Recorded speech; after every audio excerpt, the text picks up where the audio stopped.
Le club de physique-chimie du collège Le Revard s'est intéressé cette année à la formation du geyser lorsque l'on met un mentos dans du Coca-Cola Light. Nous avons voulu savoir si le geyser était le résultat d'une transformation chimique. Pour cela, nous avons fait plusieurs expériences. Nous avons essayé en dégazant le coca. Donc, aucun geyser ne s'est formé. Cela montre que le gaz qui est libéré lors du geyser est le gaz qui est présent dans le coca. Nous avons ensuite essayé en remplaçant le mentos par des billes de verre.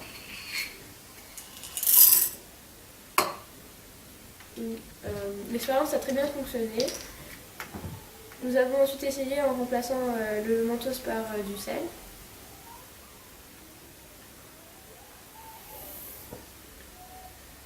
Donc un geyser s'est formé également. Nous avons essayé en remplaçant le mentos par du sucre.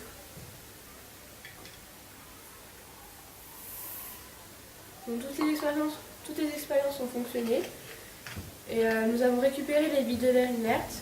Donc cela montre que les billes de verre, le sel et le sucre ont agi en tant qu'éléments déclencheurs. Donc ce n'est pas une réaction chimique. Maintenant, on est en train d'étudier l'influence du nombre de mentos par rapport à la hauteur du geyser.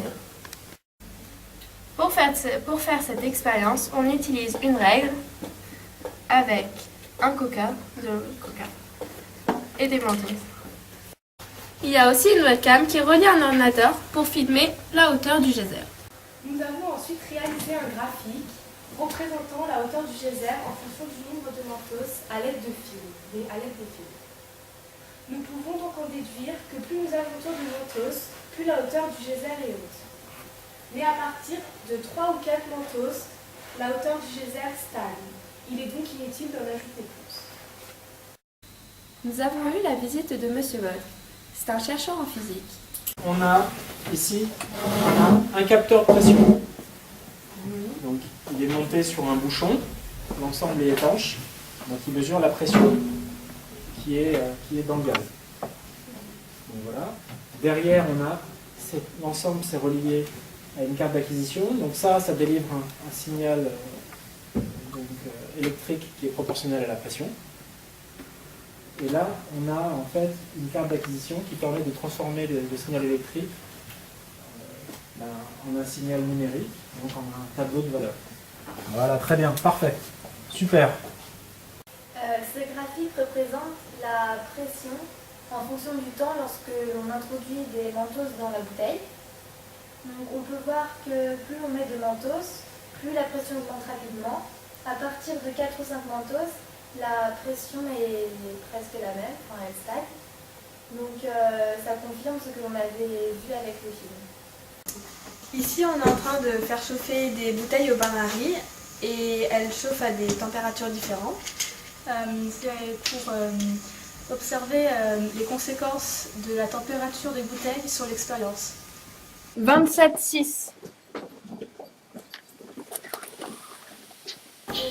Nous avons relevé les données que nous avons obtenues grâce à une webcam.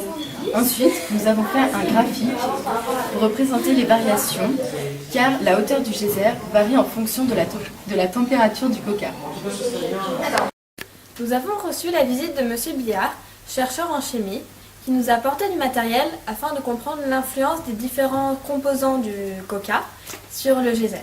Donc il y a de l'acide phosphorique, qui est un des acides que l'on trouve dans la composition du coca. Il y a de l'acide citrique, bon, ça vous connaissez tous, hein, c'est le jus de citron. C'est le composant principal du jus de citron. Il y a un peu d'acide citrique également dans le coca. Nous allons tester l'influence de l'acide citrique et de l'acide phosphorique sur la hauteur du geyser. On commence l'expérience avec seulement de l'eau gazeuse.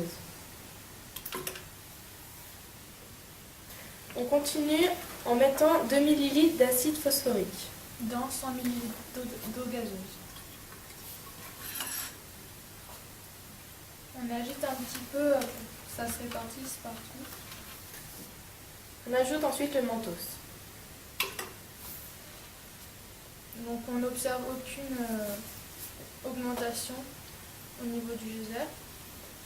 Ensuite on refait la même chose mais avec de l'acide citrique.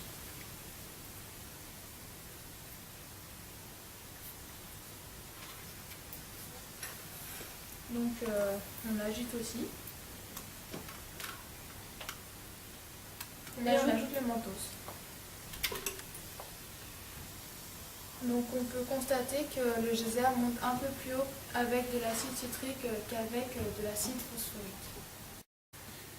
J'ai beaucoup apprécié participer au club physique-chimie. En effet, imaginer des expériences et les réaliser avec du vrai matériel a été un véritable plaisir. De mon côté, j'ai beaucoup apprécié la séance où le chimiste M. Billard est venu. Ce jour-là, nous avons fait des expériences avec de l'acide citrique, de l'acide phosphorique et de l'aspartame. Je suis très contente de pouvoir participer à ce club car cela m'enrichit beaucoup pour la suite. J'aimerais faire mes études dans la chimie.